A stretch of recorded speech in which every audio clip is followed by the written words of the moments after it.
नमस्कार, কেমন আছো সবাই? मैं हूँ Shabnam and you watching SAP skin care and health. मैंने पिछले वीडियो में बताया था कि मैं एक वीडियो लाने वाली हूँ जिसके बारे में जानना हर एक को बहुत ज्यादा जरूरी है।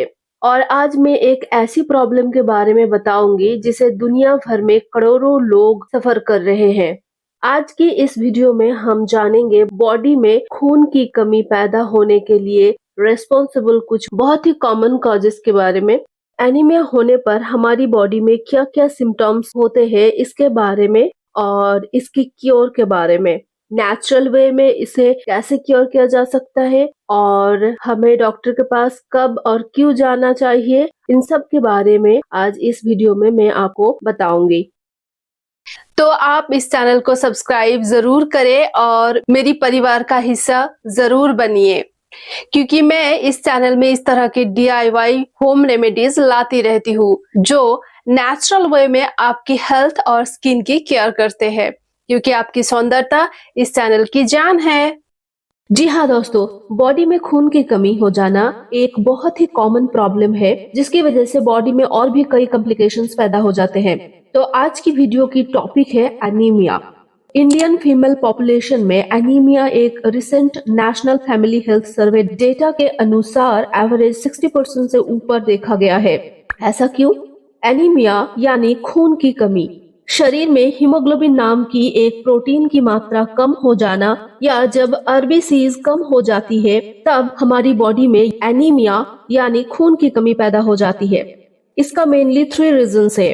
एक तो ठीक से शरीर में खून बनता ही नहीं है, दूसरा खून बन के निकल जाता है या ब्लड लॉस हो जाता है, तीसरा खून बन के टूट जाता है। तो सबसे कॉमन जो प्रॉब्लम है एनीमिया का इंडियन फीमेल पॉपुलेशन में वो है खून ठीक से नहीं बनना या खून की कमी आना। ज्यादातर मामलों में ये आयरन या विटामिन की कमी से बनता है। ये हमारी बॉडी में एसेंशियल माइक्रोन्यूट्रिएंट्स होते हैं जो जरूरी होता है हीमोग्लोबिन प्रोडक्शन में। अगर ये कम हो जाए तो एनीमिया हो सकता है। महिलाओं में यूजुअली एनीमिया पुरुषों के मामलों में ज्यादा पाया जाता है because of monthly menstrual blood loss. अगर आपको मेंस्ट्रुअल ब्लीडिंग बहुत ज्यादा हैवी हो रहे हैं तो इस केस में आपको तुरंत अपने गायनेकोलॉजिस्ट से कंसल्ट करनी चाहिए, क्योंकि प्रॉपर गाइड एक डॉक्टर ही कर सकते हैं। मुझे भी इस तरह की प्रॉब्लम हुई थी। डॉक्टर ने मुझे आयरन टैबलेट दिया भी था लेकिन मैंने नहीं लिया था। मुझे लगा था कि हेल्दी डाइट से ही ठीक हो जाएगा और नेचुरल जो खान पान की चीजें हैं वो सब लेने से ही मैं ठीक हो जाऊंगी, लेकिन ऐसा बिल्कुल भी नहीं हुआ। मुझे 2 बॉटल ब्लड लेना पड़ा। मेरा हीमोग्लोबिन बहुत ज्यादा कम हो गया था। इंडिया में ज्यादातर महिलाएं अपनी खान पान का ध्यान ठीक से नहीं रख पाती है, तो मंथली पीरियड के टाइम जो हैवी ब्लड लॉस होता है उसकी भरपाई सही से नहीं हो पाती है, और इसी वजह से महिलाओं में ज्यादातर एनीमिया की प्रॉब्लम दिखाई देती है। जब हम सांस लेते हैं तो आरबीसीज में मौजूद ये हीमोग्लोबिन ही ऑक्सीजन को कैरी करता है और बॉडी के सभी सेल्स तक पहुंचाता है, और इसीलिए अगर हमें एनीमिया हो जाए तो इसका असर हमारी पूरी बॉडी के ऊपर पड़ता है। बॉडी की जितनी भी ऑर्गन्स होती है, सेल्स होती है, उसकी ब्लड सप्लाई कम हो जाती है, सांस लेने में दिक्कत होती है और कमजोरी पैदा होने लगती है। और दोस्तों, बाहर से ब्लड लेना बिल्कुल भी आसान नहीं है। जैसे मूवीज में दिखाई जाती है उतना आसान तो बिल्कुल नहीं है। एक तो ब्लड बैंक में ब्लड मिलना बहुत मुश्किल होता है, ये आसानी से नहीं मिलता, और 300 से 400 ml की ये बोतल से ब्लड लेने में आपको 4 से 5 घंटा लगता है। ऊपर से पेन, और ब्लड लेने के बाद बहुत सारे साइड इफेक्ट्स भी मुझे देखने को मिला, जैसे कि सर घूमना, एलर्जी, सर्दी, इरिटेशन, बॉडी में इम्बैलेंस, बहुत ज्यादा नींद आना, इस तरह की प्रॉब्लम्स मुझे दिखाई दी थी। और बॉडी में ब्लड सेट होने में 2 से 3 महीना लग जाता है। मैं अभी भी इन सब प्रॉब्लम को फेस कर रही हूँ, साथ में मेडिसिन भी ले रही हूँ। डॉक्टर जब तक आपको आयरन टैबलेट प्रिस्क्राइब करे तब तक इस मेडिसिन को कंटिन्यू करे। खुद से डॉक्टर ना बने। हर एक प्रॉब्लम के लिए डॉक्टर की सलाह जरूर ले। अगर कोई भी किसी तरह की सलाह दे या दवाई लेने से मना करे तो किसी की बात ना सुने। जो भी करे डॉक्टर से पूछ के करे, क्योंकि हर एक की बॉडी अलग है। तो आपको कंटिन्यू चेकअप करके डॉक्टर की सलाह लेके ही दवाई बंद करनी चाहिए।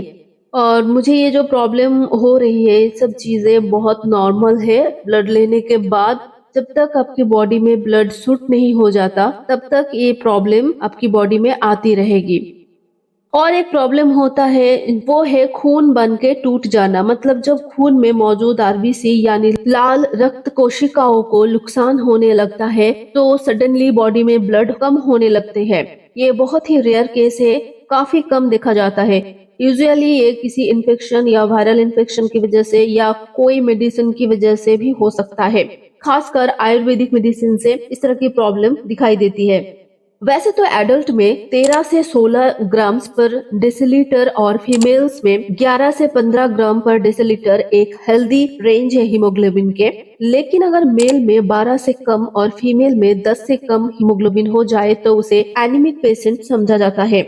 अगर आप एडल्ट हो और आपकी हीमोग्लोबिन 9 से नीचे है तो आपको ब्लड की जरूरत है और इसके लिए आपको इंजेक्शन या मेडिसिन दी जाती है। लेकिन अगर हीमोग्लोबिन 7 से कम हो जाए तो आपको बाहर से ब्लड लेना पड़ेगा। और जो इंसान ब्लड डोनेट कर रहा है, उनकी हीमोग्लोबिन लेवल 12.5 ग्राम्स पर डेसिलीटर से ऊपर होना चाहिए। तो अगर आप चाहते हो कि आपको एनीमिया ना हो, तो आप हर 3 महीने में अपना हीमोग्लोबिन टेस्ट करें और अपडेट रहे कि आपकी हेल्थ कंडीशन कैसा है। अगर आपको कोई भी प्रॉब्लम दिखाई देती है तो किसी की मत सुनो और डॉक्टर के पास जाओ, उनकी सलाह लो। तो अब बात कर लेते हैं एनीमिया के सिम्टम्स के बारे में। थकान, जो कि सबसे कॉमन सिम्टम्स है। चेहरा पीला पड़ना, हेयर लॉस, नाखून टूट जाना, डिप्रेशन, वीकनेस, फैटीग या कमजोरी, चिड़चिड़ाहट, नींद न आना, सांस लेने में दिक्कत होना, ये सब कॉमन प्रॉब्लम हर पेशेंट में दिखाई देती है। एनीमिक पेशेंट में और एक लक्षण देखी जाती है कि जो नॉन फूड आइटम्स होती है उसको पेशेंट खाने लगते हैं, जैसे कि मड, चॉक, क्ले, इस तरह की चीजें उन्हें खाने का मन करता है। अगर ये सारे लक्षण आपको दिखाई दे रही है तो तुरंत अपना ट्रीटमेंट शुरू करें। तो आखिर खून की कमी को कैसे दूर किया जाए? इसके लिए आयरन के सप्लीमेंट्स या फिर मल्टीविटामिन्स के सप्लीमेंट्स लिया जाता है। इस तरह के सप्लीमेंट्स लेने से आपका हीमोग्लोबिन बहुत तेजी से बढ़ने लगता है, लेकिन हर एक की बॉडी में इस तरह के सप्लीमेंट्स सूट नहीं करता है। सही सप्लीमेंट ना लेने से इंडाइजेशन, कंस्टिपेशन या डायरिया की प्रॉब्लम हो जाती है। इसीलिए डॉक्टर से अपना चेकअप करा के ही कोई सप्लीमेंट ले जो आपकी बॉडी के लिए सुइटेबल हो। इसका ट्रीटमेंट मेनली डिपेंड करता है कॉज के ऊपर। आपकी बॉडी में क्यों खून की कमी हो रही है, वो रीजन जानना बहुत जरूरी है। और शरीर में एनीमिया को दूर करने के लिए आपको 4 तरह की न्यूट्रिएंट्स की जरूरत पड़ती है। ये न्यूट्रिएंट्स है iron, vitamin B12, folic acid और विटामिन सी। इन डिफिशियंसी को हम पूरा कर सकते हैं ओरल या फिर इंजेक्टेबल फॉर्म में। लेकिन अगर हम एक हेल्दी डाइट ले तो हमारी बॉडी में इन सब न्यूट्रिएंट्स की कमी कभी नहीं होगी। ड्राई फ्रूट्स, अनार, गुड़, ग्रीन वेजिटेबल्स, दाल, अंडा, मछली, मांस, संतरा, रागी से बनी रोटियां, चुकंदर, खजूर, ये सब चीजें रेगुलर खाने से भी आपके अंदर कभी भी आयरन की कमी नहीं होगी। विटामिन B12 के लिए आप दूध, दही, अंडा, मछली ले सकते हैं। इन सब के अलावा विटामिन सी आपके डाइट में होना बहुत जरूरी है। विटामिन सी हमारी बॉडी में आयरन की एब्जॉर्प्शन को बढ़ा देता है। संतरा, मौसम्बी, नींबू या आंवला खाने से आपके अंदर विटामिन सी काफी सारा पहुंच जाता है। इसके अलावा कीवी, स्ट्रॉबेरी और टमाटर भी आप खा सकते हो। इन सब चीजों में भरपूर मात्रा में विटामिन सी होता है, जिसे ब्लड में आयरन की एब्जॉर्प्शन बढ़ाता है और ब्लड बढ़ने लगता है। कुलेखाड़ा नाम का एक प्लांट मिलता है जिसके पत्ते कुछ इस तरह की है। तो इन पत्तों का अब जूस बना के हफ्ते में 1 दिन पी सकते हो। ये बाजार में इजीली अवेलेबल है। इसे सलाद में, दालों के साथ या ऐसे ही साग की तरह पकाकर खा सकते हो। ये एक ऐसी जादुई पौधा है जिसे खाने से बहुत तेजी से ब्लड बढ़ने लगता है और भी बहुत सारे न्यूट्रिएंट्स है जो आपकी बॉडी में इजीली पहुंच जाता है। ये ऑनलाइन भी अवेलेबल है।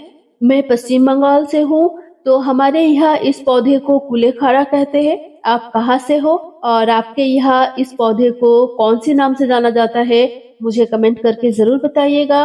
और तमिल में इसे नीरमुल्ली कहा जाता है। खास तौर पर ईस्टर्न इंडिया में इसका इस्तेमाल अक्सर रोजाना के खाने में किया जाता है। अभी तक तो मैंने आपको बताया कि क्या क्या खानी चाहिए, लेकिन कुछ चीजें ऐसी भी है जो आपको नहीं खानी है। सबसे पहले तो अगर आप ड्राई फ्रूट्स खाते हो या कोई भी दाल या राजमा बनाते हैं, तो इसे खाने से पहले पानी में कुछ घंटों के लिए जरूर भिगो कर रखें। जितने भी होल ग्रेन्स होती है, दालें होती है या ड्राई फ्रूट्स होते हैं या बीज होते हैं, इन सभी के अंदर फैटिक एसिड पाया जाता है, जो कि हमारी बॉडी में जरूरी न्यूट्रिएंट्स के एब्जॉर्प्शन को रोक देता है। पानी में जब इनको हम भिगोते हैं तो इससे ये फैटिक एसिड न्यूट्रलाइज हो जाता है और इसीलिए पानी में भिगो के खाने से आपको ज्यादा फायदा मिलता है। आपकी बॉडी में आयरन और भी न्यूट्रिएंट्स के एब्जॉर्प्शन बढ़ा देता है। चाय, कॉफी और अल्कोहल से हर कीमत में खुद को बचाइए, क्योंकि ये चीजें आपकी बॉडी के अंदर की आयरन और दूसरे न्यूट्रिएंट्स की एब्जॉर्प्शन को रोक देती है। आज मैं आपको 2 ऐसी ड्रिंक बताऊंगी जिसे रेगुलर पीने से आपको खून की कमी कभी नहीं होगी, नया खून बनना शुरू हो जाएगा और बॉडी में ताकत भी आएगी। पहला जो नुस्खा है, उस नुस्खे के लिए आपको एक चुकंदर यानी बीट लेना है और लेना है एक टमाटर। इसमें पानी मिलाकर इन दोनों को अच्छे से ग्राइंड कर ले और ग्राइंड करने के बाद इसमें नींबू का रस और थोड़ा सा नमक मिलाकर इस जूस को सुबह ब्रेकफास्ट में जरूर पीजिए। आप इसमें कच्चा आंवला और अनार भी ऐड कर सकते हो। अगर आपको हाई ब्लड प्रेशर की प्रॉब्लम है तो नमक को स्किप कर सकते हो। इसका टेस्ट मुझे बहुत अच्छा लगता है। इस जूस को आप हर सीजन में पी सकते हो। और दूसरा जो नुस्खा है वो आप खासकर सर्दियों में पी सकते हो, क्योंकि ये दूध से बना है तो गर्मियों में आपको स्टमक प्रॉब्लम हो सकती है। तो सर्दियों में आप 5 या फिर 6 आमंड लीजिए, काजू भी 5 या फिर 6 लीजिए, 4 से 5 खजूर लीजिए और एक मुट्ठी भुना हुआ चने को लीजिए और इन चारों चीजों को रात भर के लिए अच्छे से धोकर पानी में भिगो के रखिए। उसके बाद सुबह इसे उसी पानी में ग्राइंड कर लेना है। फिर 1 गिलास दूध में 2 चम्मच इस पेस्ट को मिलाकर पीने लायक ठंडा करके ब्रेकफास्ट में रोजाना आपको इसे पीना है। इन दोनों ही नुस्खों को आप मौसम के हिसाब से जितना दिन तक चाहे उतने दिन तक ले सकते हैं। ये पूरी तरह से सेफ है। गाइस, आज मैंने जितनी भी चीजें आपको बताई है, ये एनीमिया में आपको सपोर्टिव थेरेपी देती है, यानी आपके अंदर खून को बढ़ाती तो है, लेकिन ये क्यूरेटिव ट्रीटमेंट नहीं है।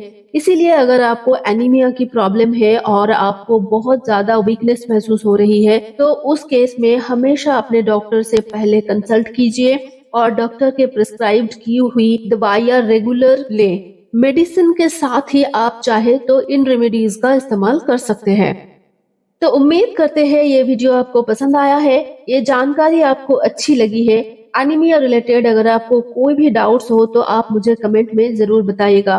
तो इस जानकारी को सबके साथ जरूर शेयर कीजिए, क्योंकि एनीमिया के बारे में जानना सबके लिए बहुत जरूरी है, खासकर महिलाओं के लिए। वीडियो पसंद आया है तो वीडियो को कर लो अभी के अभी लाइक और चैनल को कर दो सब्सक्राइब। और सबसे इम्पोर्टेंट बात, अगर किसी भी टॉपिक पर आपको वीडियो चाहिए तो मुझे कमेंट सेक्शन में कमेंट करके जरूर बताइएगा, मैं वीडियो लाने की पूरी कोशिश करूंगी। तो माय ब्यूटीज, मैं आप सभी से मिलती हूँ मेरे अगले वीडियो में। Till then take really good care of yourself and love yourself. Shabnam के सभी चैनल के साथ जुड़े रहिए हमेशा। Love you all, bye.